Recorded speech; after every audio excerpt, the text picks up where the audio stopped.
ಅಲ್ಲಿ ಯಾವ ರೀತಿ ಹೋರಾಟ ಅಂತಂದರೆ ಕೊನೆಗೆ ಅಲ್ಲಿ ವಿದ್ಯಾರ್ಥಿ ಸಂಘಟನೆ ಭಾಳ ಸ್ಟ್ರಾಂಗ್. ಛತ್ರ ಶಿಬಿರ್ ಮತ್ತು ಛತ್ರ ಪರಿಷತ್ ಶೇಖ್ ಹಸೀನಾ ಜೊತೆಗಿರುವಂಥದ್ದು. ಅಲ್ಲಿ ಸೈನಿಕರು ಮತ್ತು ಪೊಲೀಸರು ಸುಸ್ತಾಗ್ಬಿಟ್ಟಿದ್ದಾರೆ. ಈ ಬಂಡುಕೋರರನ್ನು ಈ ವಿದ್ಯಾರ್ಥಿ ಸಂಘಟನೆಗಳೇ ತಡೆಯುವಂಥ ಪ್ರಯತ್ನಗಳನ್ನು ಮಾಡ್ತಾಯಿದೆ. ಯಾಕೆ ಈ ಗಲಾಟೆ ಆಗ್ತಾ ಇದೆ ನಿಮಗೆ ವಿವರವಾಗಿ ಹೇಳ್ತಾ ಹೋಗ್ತೇನೆ. ಧಗಧಗಿಸ್ತಾ ಇದೆ ಬಾಂಗ್ಲಾದೇಶದಲ್ಲಿ ಮೀಸಲಾತಿ ಖಂಡಿಸಿ ಹಿಂಸಾತ್ಮಕ ಪ್ರತಿಭಟನೆ.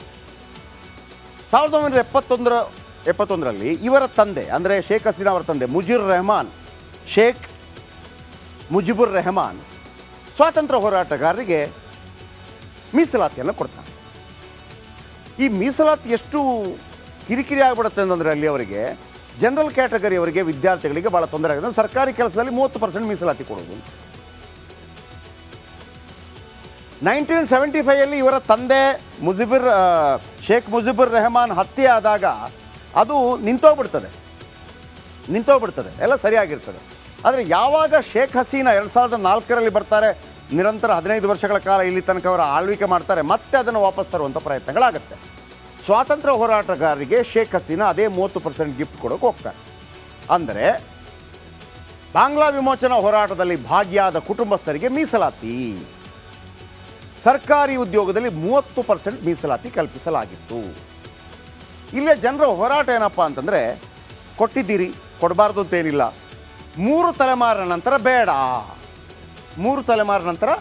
ಬೇಡ.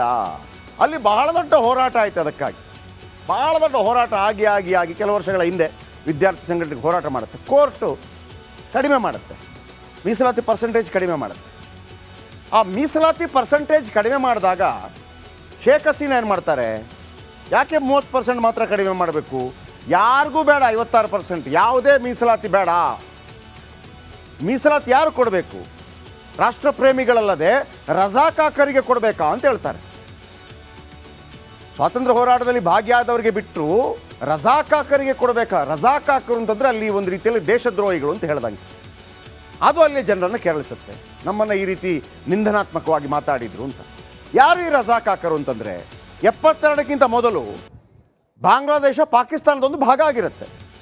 ಆಗ ಭಾಷೆ ವಿಚಾರದಲ್ಲಿ ಆ ಬಾಂಗ್ಲಾದೇಶಿಗರನ್ನು ಪಾಕಿಸ್ತಾನಿಗಳು ಒಂದು ರೀತಿಯಲ್ಲಿ ಶೋಷಣೆ ಮಾಡಿರ್ತಾರೆ. ಹಾಗಾಗಿ ಅವರನ್ನು ರಜಾಕಾಕರು ಅಂತ ಕರೀತಾರೆ. ಈ ಹೇಳಿಕೆ ಭಾಳ ದೊಡ್ಡ ಗಲಾಟೆ ಆಗತ್ತೆ. ಈಗ 56% ಮತ್ತೆ ತರುವಂಥ ಪ್ರಯತ್ನಗಳಾದಾಗ ದೊಡ್ಡ ಹೋರಾಟ ಮತ್ತೆ ಆಗುತ್ತೆ. ಮೀಸಲಾತಿ ವಿರೋಧಿ ಹಿಂಸಾಚಾರದಲ್ಲಿ 100 ಜನ ಬಲಿಯಾಗ್ತಾರೆ. ಮೀಸಲಾತಿ ಬೇಡ 30% ಅಂತ. ಈ ಸರ್ಕಾರದ ಮೀಸಲಾತಿ ತಿದ್ದುಪಡಿಗೆ ತಡೆ ಹಿಡಿದ ಸರ್ಕಾರ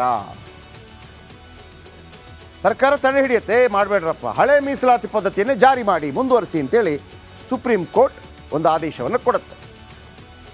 ಆದರೂ ಬಾಂಗ್ಲಾದೇಶದಲ್ಲಿ ಭಾರಿ ಪ್ರಮಾಣದ ಹಿಂಸಾಚಾರ ಆಗುತ್ತೆ. ಯಾಕೆ? ಕೋರ್ಟ್ ನಿಜವಾಗಿ ಒಳ್ಳೇದು ಮಾಡ್ತು, ಅಂದರೆ ಈ ಹೋರಾಟಗಾರರ ಪರವಾಗಿ ನಿಲ್ತು. ಆದರೆ ಈ ಶೇಖ್ ಹಸೀನಾ ಸರ್ಕಾರ ಇದೆಯಲ್ಲ, ಈ ಹೋರಾಟಗಾರರಲ್ಲಿ ಭಾಗವಹಿಸಿದವರನ್ನೆಲ್ಲ ಜೈಲಲ್ಲಿ ಹಾಕಿತ್ತು. ಅವರನ್ನು ಬಿಡುಗಡೆ ಮಾಡಿ ಅಂತೇಳಿ ಒತ್ತಾಯ ಮಾಡ್ತಾನೆ ಇದ್ದಾರೆ, ಬಿಡುಗಡೆ ಆಗಿಲ್ಲ. ಹಾಗಾಗಿ ಈ ಹೋರಾಟ ಈಕೆ ಇದ್ದರೆ ಒಂದಲ್ಲ ಒಂದು ದಿವಸ ಮತ್ತೆ 56% ತರ್ತಾರೆ, ಇವರನ್ನು ಓಡಿಸಬೇಕು. ಮೀಸಲಾತಿ ನೆಪ ಇಟ್ಕೊಂಡು ಶೇಖ್ ಹಸೀನಾ ಕೆಳಗಿಳಿಸಲು ಹೋರಾಟವಾಗುತ್ತೆ. 350 ಸದಸ್ಯ ಬಲ ಹೊಂದಿದೆ ಬಾಂಗ್ಲಾದೇಶ್ ಪಾರ್ಲಿಮೆಂಟ್. ಹೇಗೆ ಇಲ್ಲಿ 543 ಇದೆಯೋ ಅಲ್ಲಿ 350. ಚುನಾವಣೆ ಬಹಿಷ್ಕರಿಸಿದ ಬಾಂಗ್ಲಾದೇಶ್ ನ್ಯಾಷನಲಿಸ್ಟ್ ಪಾರ್ಟಿ, 2 ಪಾರ್ಟಿ ಇದೆ. ಒಂದು ಬಾಂಗ್ಲಾದೇಶ್ ನ್ಯಾಷನಲಿಸ್ಟ್ ಪಾರ್ಟಿ, ಮತ್ತೊಂದು ಇವರ ಯಾವುದು ಅವಾಮಿ ಲೀಗ್. 270 ಸ್ಥಾನ ಗೆದ್ದ ಶೇಖ್ ಹಸೀನಾ ಪಾರ್ಟಿ ಅವಾಮಿ ಲೀಗ್ ಅವರು ಬಹಿಷ್ಕಾರ ಮಾಡಿದ್ದಾರೆ. ಹಾಗಾಗಿ 350ರಲ್ಲಿ 270 ಗೆದ್ದಿದ್ದಾರೆ. ಅಂದಿನಿಂದ ಕೂಡ ಬಾಂಗ್ಲಾದೇಶದಲ್ಲಿ ಒಂದು ರೀತಿಯಲ್ಲಿ ಶೇಖ್ ಹಸೀನಾ ಮೇಲೆ ಕೋಪ ಇತ್ತು. ಕೋಪ ಯಾಕೆ ಅಂತಂದರೆ, ನಮಗೆ ಸಿಗ್ತಾ ಇಲ್ಲ, ಎಲ್ಲ 30% ಅವ್ರಿಗೆ ಕೊಡ್ತಾ ಇದ್ದೀರಿ, ಯಾರಿಗೆ? ಸ್ವಾತಂತ್ರ್ಯ ಹೋರಾಟಗಾರರಿಗೆ. ಇಲ್ಲೊಂದು ಲಾಭ ಇದೆ ಶೇಖ್ ಹಸೀನಾಗೆ. ಈ ಸ್ವಾತಂತ್ರ್ಯ ಹೋರಾಟಗಾರರಿಗೆ ಮೀಸಲಾತಿ ಕೊಡ್ತಾರಲ್ಲ, ಅವರೆಲ್ಲ ಕೂಡ ಅವಾಮಿ ಲೀಗಿಗೆ ಓಟ್ ಹಾಕ್ತಾರೆ. ಮೀಸಲಾತಿ ಹೋರಾಟದ ವೇಳೆ ಕಟ್ಟೆ ಒಡೆಯುತ್ತೆ ಅಸಹನೆ. ಮೀಸಲಾತಿ ಹಿಂಪಡೆದರೂ ಕೂಡ ಕೋರ್ಟ್ ಹೇಳುತ್ತೆ ಬೇಡ 56% ಬೇಡ 30% ಬೇಡ ಅವರಿಗೆ, ಈ ಹಿಂದೆ ಇತ್ತಲ್ಲ ಅದನ್ನೇ ಮಾಡಿ ಹೇಳಿ ಆದೇಶ ಕೊಟ್ಟರು ಕೂಡ, ಹಿಂಪಡೆದರೂ ಕೂಡ ಹಸೀನಾ ರಾಜೀನಾಮೆಗೆ ಪಟ್ಟು ಈಕೆ ಬಿಡೋದಿಲ್ಲ. ಈಕೆ 56% ಮಾಡೇ ಮಾಡ್ತಾಳೆ. ಮತ್ತೆ ಹೋರಾಟ ಯಾವ ರೀತಿ ಅಂದರೆ, ಮನೆಗೆ ನುಗ್ಗಿಬಿಟ್ರು. ನಾವು ಶ್ರೀಲಂಕಾದಲ್ಲಿ ನೋಡೋದು ಅದೇ ರೀತಿ ನುಗ್ಗಿಬಿಟ್ರು. ಅಲ್ಲಿ ಊಟ ಗೀಟ ಅಲ್ಲಿ ನಡೀತು, ಬಿರಿಯಾನಿ ಅಲ್ಲೇ ಹಾಕೊಂಡು ತಿಂದುಬಿಟ್ರು. ಮೀನುಗಿರು ಒಬ್ಬಂತೂ ಅದು ಗೊತ್ತಿಲ್ಲ ನನಗೆ, ಅಕ್ವೇರಿಯಂ ಮೀನೇನೋ ಒಂದು ಹೊತ್ಕೊಂಡು ಹೋಗ್ತಾ ಇದ್ದ. ಅಕ್ವೇರಿಯಂ ಮೀನೇನೋ ಗೊತ್ತಿಲ್ಲ, ಈ ಸಿಕ್ಕಿದನ್ನು ಹೊತ್ಕೊಂಡು ಹೋಗ್ತಾ ಇದ್ದ. ಇನ್ನು ಕೆಲವರಿಗೆ ಬೆಡ್ಡನ್ನು ಹೊತ್ಕೊಂಡು ಹೋಗೋಕ್ಕಾಗ್ತಾ ಇಲ್ಲ, ಅಲ್ಲಿ ಬಿದ್ದು ಹೊರಳಾಡ್ತಾ ಇದ್ರು. ಇನ್ನು ಸ್ವಲ್ಪ ಸ್ಟ್ರಾಂಗ್ ಇದ್ದವ ಬೆಡ್ ಹೊತ್ಕೊಂಡು ಹೋಗ್ಬಿಟ್ಟ. ಹೋರಾಟಕ್ಕೆ ಮಣಿದು ರಾಜೀನಾಮೆ ಕೊಡ್ತಾರೆ ಹಸೀನಾ. ಇದಿಷ್ಟು ಘಟನೆ ಆಗಿದ್ದು.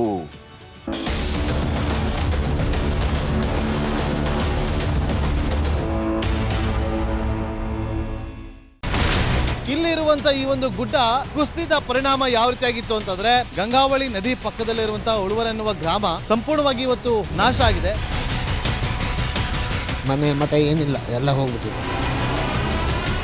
ಇವತ್ತು ರಿಪಬ್ಲಿಕ್ ಕನ್ನಡ ಮಾಡಿದಂತ ಒಂದು ವರದಿಯಿಂದಾಗಿ ಎಚ್ಚೆತ್ತುಕೊಳ್ಳುವಂತ ಕೆಲಸ ಸರ್ಕಾರ ಮಾಡಿದೆ, ಸಚಿವರು ಕೂಡ ಮಾಡಿದ್ದಾರೆ. 2 ಗಂಟೆಗೆ ಸುದ್ದಿ ಮೂಡಿಸಿದ್ದು 6 ಗಂಟೆಗೆ ಎಲ್ಲ ಸಚಿವರು ಮಿನಿಸ್ಟರ್ ಎಲ್ಲ ಬಂದು ಇಲ್ಲಿ ನೋಡೋಗಿದ್ದಾರೆ.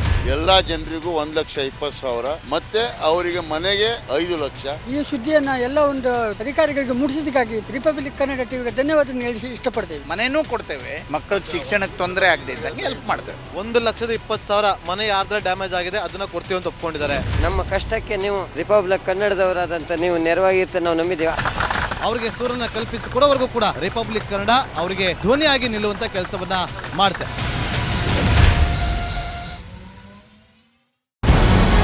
ನಮಸ್ಕಾರ, ಕರ್ನಾಟಕ ಪ್ರೈಮ್ ಟೈಮ್ಗೆ ಸ್ವಾಗತ. ನಾನು ಜಯಪ್ರಕಾಶ್ ಶೆಟ್ಟಿ. ಇಡೀ ಕರ್ನಾಡು ಇವತ್ತು ರೆಬೆಲ್ ಆಗಿ ನಿಂತಿದೆ. ಈ ಹಗರಣಗಳನ್ನು ಸದನದಲ್ಲಿ ಪ್ರಸ್ತಾಪ ಮಾಡಲು ಕೂಡ ಕಾಂಗ್ರೆಸ್ ಹಿಂದೇಟು ಹಾಕಿದ್ದೇಕೆ? ನಿಮ್ಗೆ ಸಂಬಳ ಅದಕ್ಕೆ, ನಿಮಗೆ ವಾಹನ ಅದಕ್ಕೆ, ನಿಮಗೆ ವೆಪನ್ ಅದಕ್ಕೆ, ನೀವು ಅದನ್ನು ಸೆರೆ ಹಿಡಿಬೇಕಾಗಿತ್ತು. ನೀವು ವಿದ್ಯುತ್ ಬರ ಇದೆ ಅಂತ ಹೇಳ್ತಾ ಇದ್ದೀರಿ, ಎಲ್ಲಿ ಬರ ಇದೆ ನೀವು ಹೇಳಬೇಕು. ಪಾಕಿಸ್ತಾನ್ ಆಕ್ಯುಪೈಡ್ ಕಾಶ್ಮೀರ್ ಅದು ಎಂದೆಂದಿಗೂ ನಮ್ಮದು. 40 ಮೆಷಿನ್ಗಳು ತಂದಿತ್ತು ನೋಟ್ ಎಣಿಸುವುದಕ್ಕೆ, ಅದೇ ಹಾಳಾಗಿದೆ. ಮಥುರಾದ ಗಲಾಟೆ ಇದೆಯಲ್ಲ, ಅದು ಸ್ಥಳೀಯವಾಗಿ ಕೂತು ಪರಿಹರಿಸಬಹುದಾದಂಥ ಕಾನೂನಿದೆ. ಗ್ಯಾರಂಟಿ ಯೋಜನೆಯಿಂದ ನಷ್ಟ ಆಗಿದೆ, ಲಾಭ ಆಗಿದೆ, ದಯವಿಟ್ಟು ಹೇಳಿ. Dawood Ibrahim most wanted criminal ಯಾವಾಗಾದ ಅಂದರೆ ಇಲ್ಲಿ ತನಕ ಭಾರತ ದೇಶದಲ್ಲಿ ಓರ್ವ ದಲಿತ ಪ್ರಧಾನಿಯಾದಂಥ ಇತಿಹಾಸವೇ ಇಲ್ಲ. ರಿಪಬ್ಲಿಕ್ ವರ್ಲ್ಡ್ ಆಪ್ ಇದು ಕೇವಲ ಅಪ್ಲಿಕೇಶನ್ ಅಲ್ಲ, ಸಮಗ್ರ ಸುದ್ದಿಗಳ ಸಂಪರ್ಕ ಮಾರ್ಗಕ್ಕೆ ಕ್ರಾಂತಿಕಾರಿ ಬದಲಾವಣೆ. ರಿಪಬ್ಲಿಕ್ ವರ್ಲ್ಡ್ ಆಪ್ ಕೇವಲ ಸುದ್ದಿ ಅಪ್ಲಿಕೇಶನ್ ಅನ್ನ ಪರಿಚಯ ಮಾಡ್ತಾ ಇಲ್ಲ, ಬದಲಾಗಿ ಡಿಜಿಟಲ್ ಸುದ್ದಿ ಬಳಕೆಯ ಹೊಸ ಯುಗಕ್ಕೆ ನಾಂದಿ ಹಾಡ್ತಾ ಇದೆ. ಇದೊಂದು ಬ್ರೇಕಿಂಗ್ ನ್ಯೂಸ್, ಪ್ರಭಾವಶಾಲಿ ಕಾರ್ಯಕ್ರಮಗಳಿಗೆ ಗಟ್ಟಿಯಾದ ವೇದಿಕೆ. ರಿಪಬ್ಲಿಕ್ ವರ್ಲ್ಡ್ ಅಪ್ಲಿಕೇಶನ್ ಈಗ ಲೈವ್ ಆಗಿದೆ. ಗೂಗಲ್ ಪ್ಲೇ ಸ್ಟೋರ್ ಮತ್ತು ಆಪಲ್ ಆಪ್ ಸ್ಟೋರ್ ಎರಡರಲ್ಲೂ ಲಭ್ಯವಿದೆ. ಈಗಲೇ ಡೌನ್ಲೋಡ್ ಮಾಡಿ.